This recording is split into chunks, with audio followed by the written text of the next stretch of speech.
Why I refuse to cater to quitters.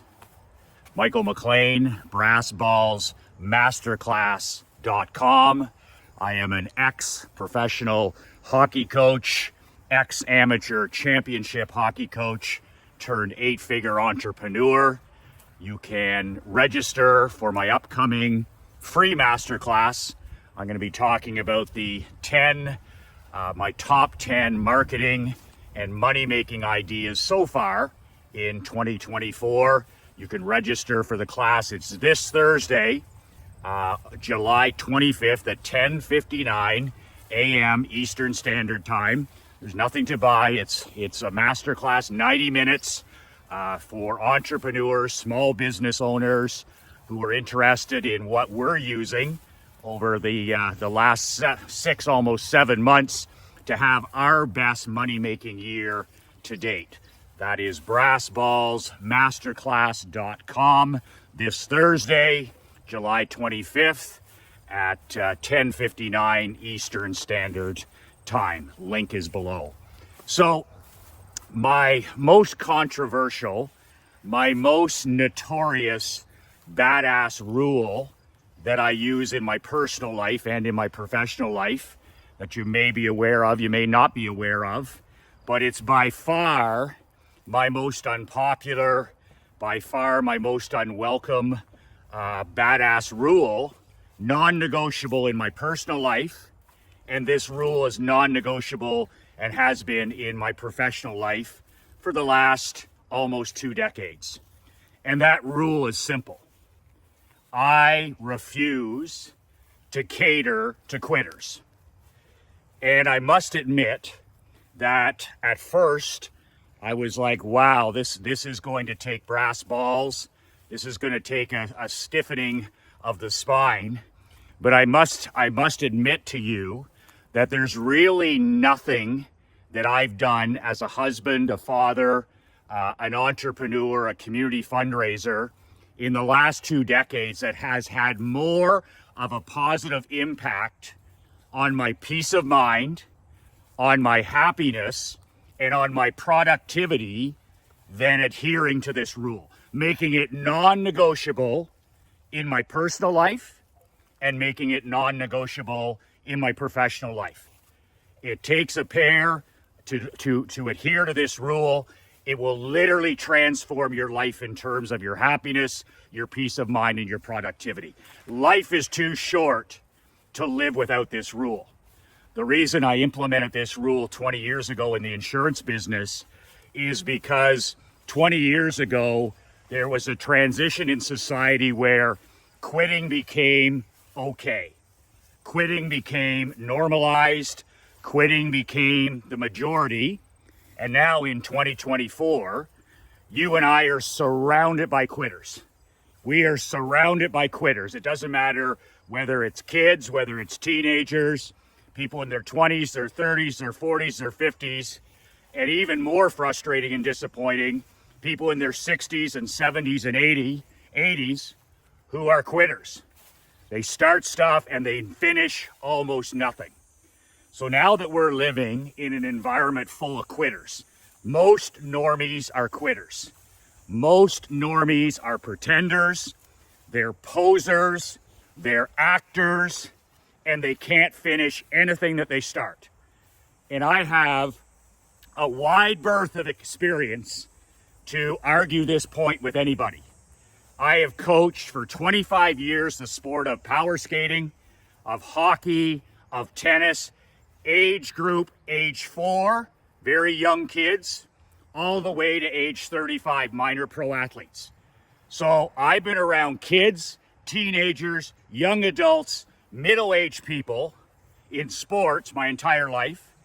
And as an entrepreneur and now as a performance coach, money-making coach, whatever you want to call it, this here is I'm around men and women age 35, 45, 55, 65, 75, and up. And I see it every day in business as well. Quitters everywhere. So you need to defend yourself against the fact that you're surrounded by people who will always take the easy way out. So for your happiness, for your peace of mind, for your productivity, having a no quitters rule and never, ever, ever catering to quitters makes you literally superhuman. It's literally gives you a superpower. And I'll tell you a short story about how it began. I was working in the insurance business 17, 18 years ago when one of my receptionists came to me in the office and she said, Michael, she said, you know how many policy cancellations we have this month? This is home, car, jet skis, snow machines, RVs, you name it. She says, Michael, I just processed over 300 cancellations, single policy cancellations. And I said, are you kidding me? We had 9,000 clients. She said, yeah, 300. Every month it gets worse. People not paying, NSFs. People have lost personal pride in terms of they'll bounce a check, they'll not pay something, they'll pay the fee, they don't give a shit. But there's no shame anymore in an NSF. There's no shame anymore in not having enough money in your bank account. So we had over 300 cancellations for non-pay NSFs and people just canceling. So I said to myself, okay, that's enough. I am done costing myself time and money, paying somebody to cater to quitters. And I literally made the most brass balls move anybody could ever do in the insurance business. My dad, was in the insurance business for 45 years, and it was always the customer's always right. The customer's always right. But man, when I saw I was surrounded with quitters and time vampires and energy vampires, I decided it was time to install a rule in my business where we no longer cater to quitters. So I instituted a rule where if a person had an NSF or they had a non-payment, I instituted an automatic $100 one-time only reinstatement. In other words, I wasn't going to lose money anymore paying somebody to babysit these people who couldn't have $35 in their bank account.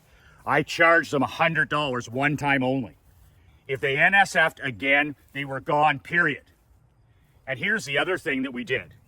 When person canceled their account, we used to write accounts, not just policies. So we would do all the person's business or no business at all. So I'd have the home, the car, the cottage, the boat, the motors, all of it or nothing. I didn't do half of it. I didn't go halfway. It was all or nothing. I was either your agent or I wasn't your agent. So when we would have a person come in and say, well, I got a better price with Geico or with Progressive, and we're gonna move our business elsewhere. We never ever put the knee pads on. We never sold out. We never battled over cheapest price. And these are the worst customers. The worst, the nickel and dimers, right? They're not there because you're doing a good job. They're there because you're the cheapest price. So I had no interest in being on that battlefield. So what I did instead was goodbye. We would mark their account, their screen, and they were banished for life.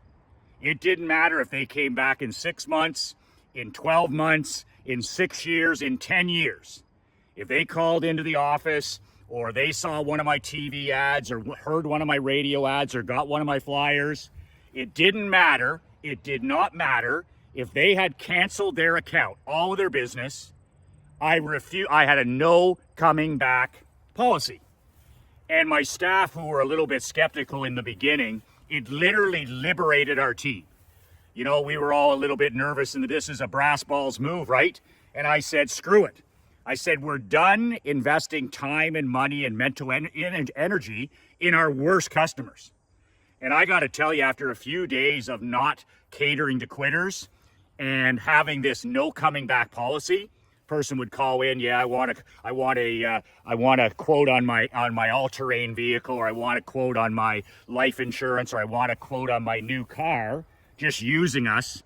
My receptionist, I had 3 of them, they'd pull up the person's name and they'd say, oh, I'm sorry, sir, we're unable to service you. You should call your existing agent or broker. And that was the end of the conversation. We didn't have to waste any time with quitters We didn't have to waste any time with these cheapskate bargain hunters.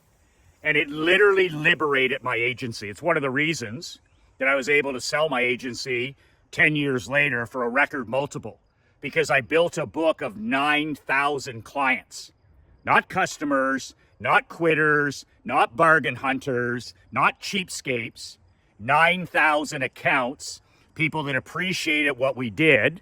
And it was all because of that business rule, no coming back policy. You quit on us, we quit on you. And those 300 a month, NSS and cancellations and non-payments and all that trash, it just literally disappeared. Like in a few months, we got it down to the point where it was like a couple of dozen. And those were just minor changes. Somebody sold their car, somebody sold their home, but they didn't quit on us. And if they quit on us, then we had a no coming back policy. I was the first agent in the world that had the balls to institute this no coming back policy, and it literally transformed our entire agency and business. Our profitability just skyrocketed. My performance bonus checks for profitability just skyrocketed because we had a book of business. We had 9,000 people, clients, not cheapskates, not quitters. So when I entered the barbershop business for 6 years, we had I invented the #1 barbershop in the entire country. And we used to sell memberships, right? Gold, silver, and bronze. And we charged the credit card every month. And, you had different levels of service, 2 haircuts a month, hot towel shave, whatever it was. And membership was the best thing that we ever did. But here's the thing. If a person canceled their membership, whether they were gold, silver, or bronze, again, we institute it. We don't cater to quitters, and there's a no coming back policy.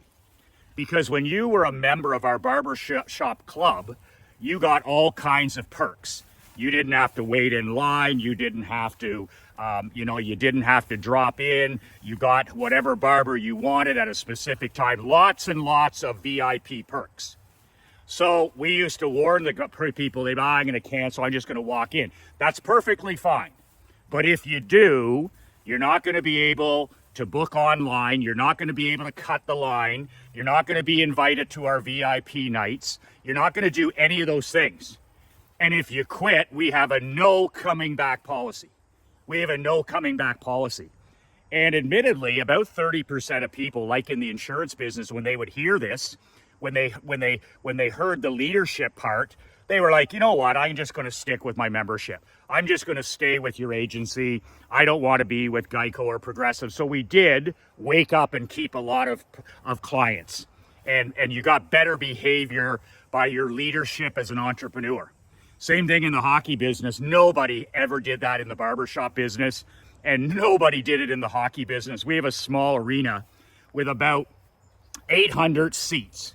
And we were first in attendance for 7 straight years when I bought the team from bankruptcy. And it was amazing because we would sell season tickets and I would put your name in a gold plate on the back of the seat. That was your seat for the season.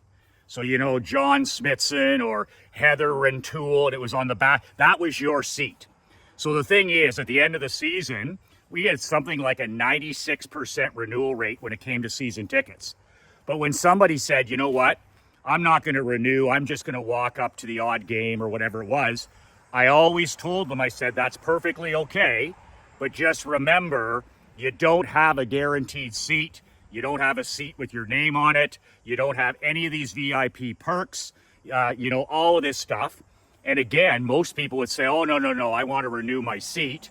And those that didn't, we simply had a no coming back policy. It was perfectly okay for them to come and stand in line the night before, or the night of. Sometimes they'd get a good seat, sometimes they wouldn't. But it wasn't my fault or responsibility. In other words, I had a no coming back policy, and we didn't cater to these people. We did not cater to people that quit on us. So we would sell that good VIP seat almost immediately. There was a waiting list, and it just literally transformed our peace of mind, our level of happiness, and our profitability. Think about those 3 things in any business. You want to be in a business that you enjoy. You want to be in a business that gives you peace of mind. And hell, you want to be in a business that makes money, maximizes money. Well, I just gave you the rule that does all of that.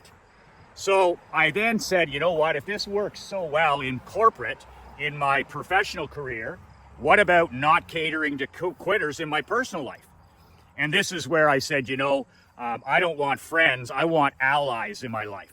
I want a small group of people that support me, that love me, and are with me through thick and thin.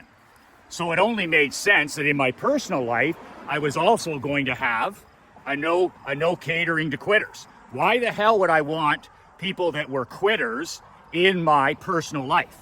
So I did the exact same thing. I started to cut the rope. I started to swift sword, and I started to strategically curate these quitters out of my life.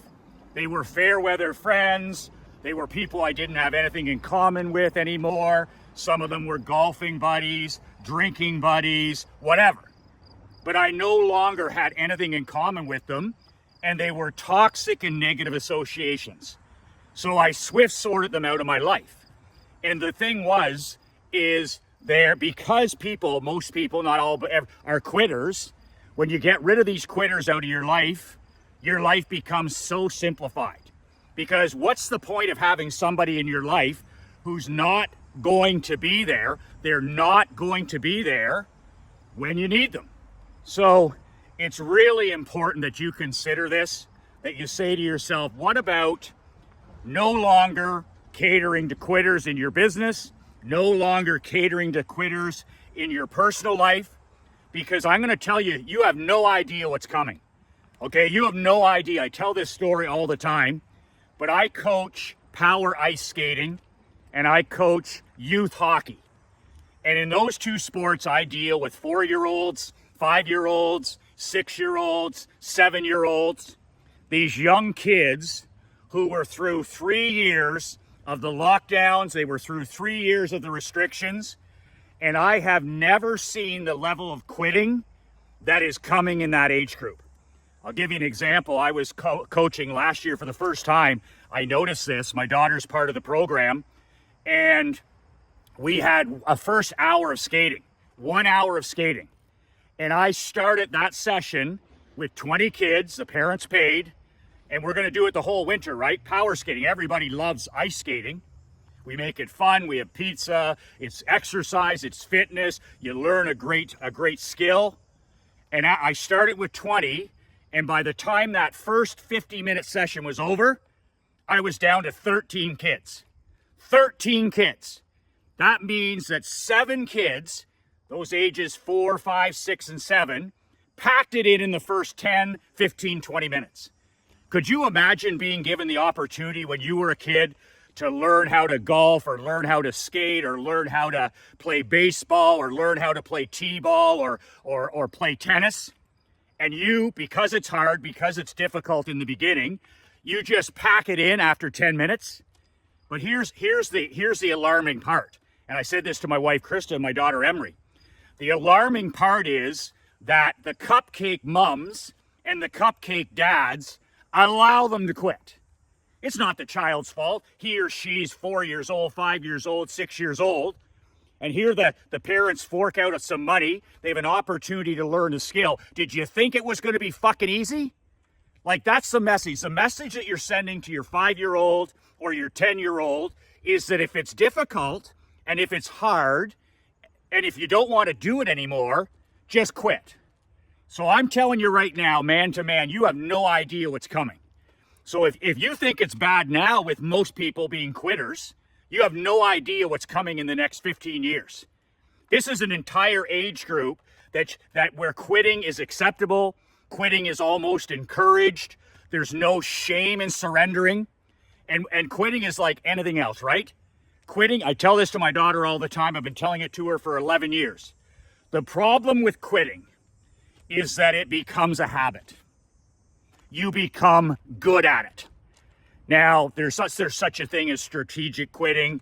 You know, this thing I don't enjoy, so at the end of the season, I'm not going to play this sport anymore, or this is not something I have an obsession or a passion for. That's intelligent intelligent strategic quitting. That's not at all what I'm talking about.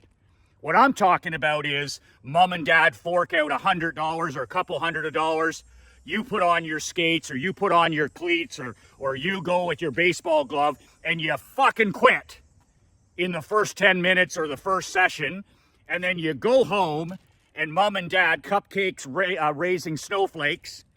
And they say, well, you know, if you don't like skating, or you don't like Coach Michael, or you don't like your history teacher, or you don't like your martial arts teacher, or you don't like your piano teacher, or you don't like, you know, if you don't like T-ball, let's just pack it in. Go back and play on the video game. That's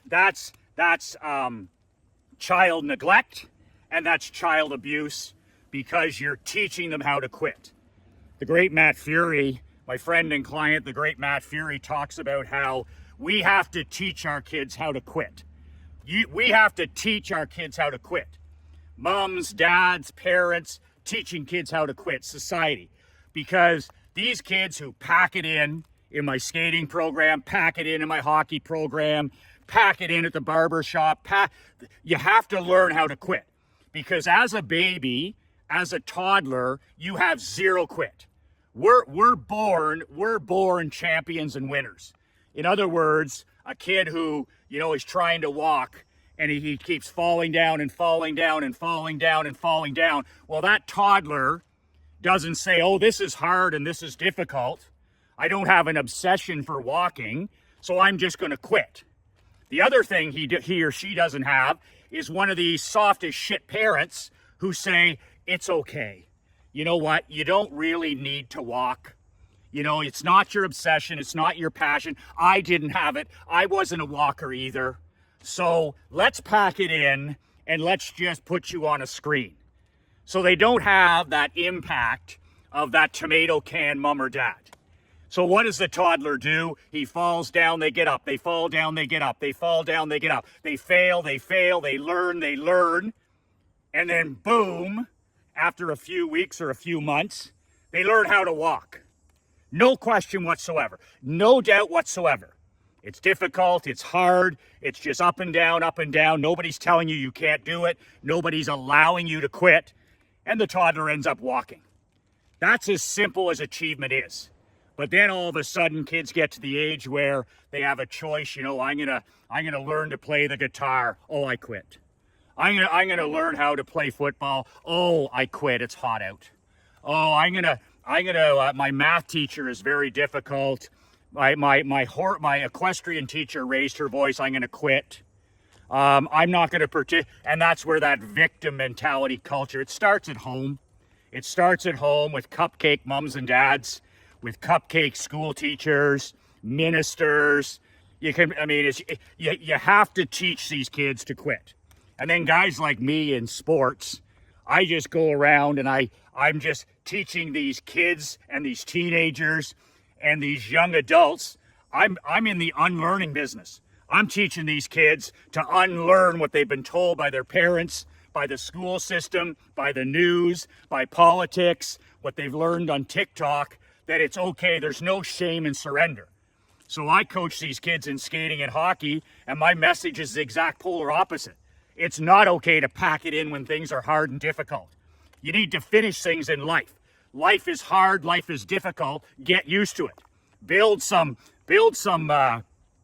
mental calluses, for fuck's sakes, and quit being such a goddamn pussy, because you're going to get run over in this world. So that's my explanation to why I never cater to quitters, and I have a no coming back policy. I have it in this business here. If somebody cancels their mastermind with me, their membership, somebody cancels their newsletter subscription, or somebody cancels their email mastermind with me, I just tell Marc-Andre, my assistant, they're fucking banished. Get rid of them. I want nothing I don't give a shit what the excuse is. And in the only times in the past in my life and business where I've catered to people like this, catered to quitters, and I said, well, you know, he had a rough time and you know, let him back into the mastermind, or this friend, you know, I've been friends with this guy since university. Every single time I've burned my own ass. Because a quitter is a quitter is a quitter is a quitter. So when you take the trash out, when you take the trash out to the curb, or in this case with quitters, when the quitters take themselves out to the curb, are you with me? When quitters take themselves and the trash to the curb, don't be the guy that lets them back in. Okay, the trash lets itself out, the quitters let themselves out. Then don't be the person who brings the smelly garbage back into your home or back into your business. Because if that's the case, then you don't have anybody to blame except for yourself. Do not make those mistakes that I've made. When the garbage lets itself out, make sure you don't bring it back in to your world. So that's why I don't cater to quitters. It's a plague on today's society. But the good news, like I tell my daughter every day, man, oh man, if you're even a part-time badass now, if you're just a part-time badass as a man, as a husband, as a father, as a kid, as a teenager, you're gonna fucking run over people. Like literally the world is your oyster because there's no competition. 99% of people, young and old now, are quitters, which means if you're smart and you work intelligently and you have some grit and you have some dirt under your fingernails and you have some energy and you have some intensity, even if you're a part-time badass, you're going to absolutely dominate in today's world. There's nothing that can possibly stop you. In 2024, we live in the greatest time in history to be alive. That's a fact. That's not my opinion.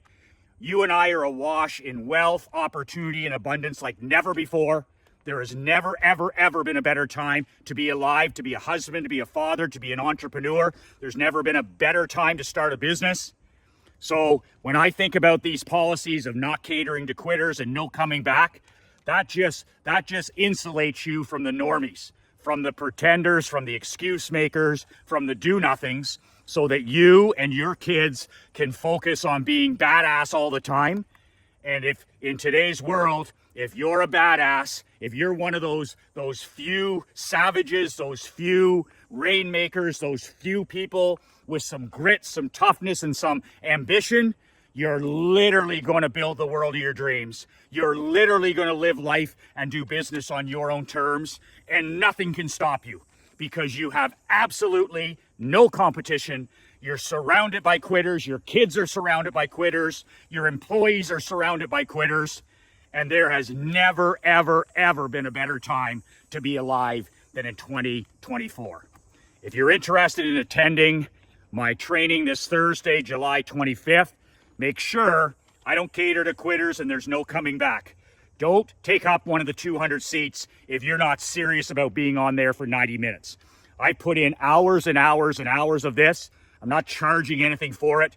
But if you can't invest 90 minutes of focus, stay the fuck away from my training.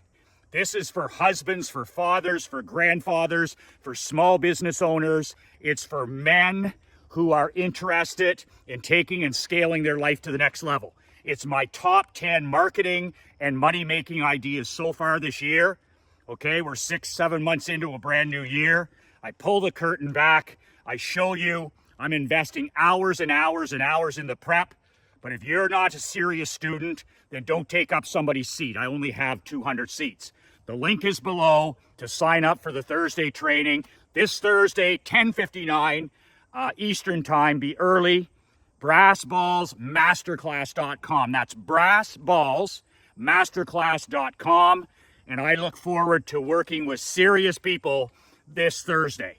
2 words that change my life. 2 words that can change yours. Be relentless.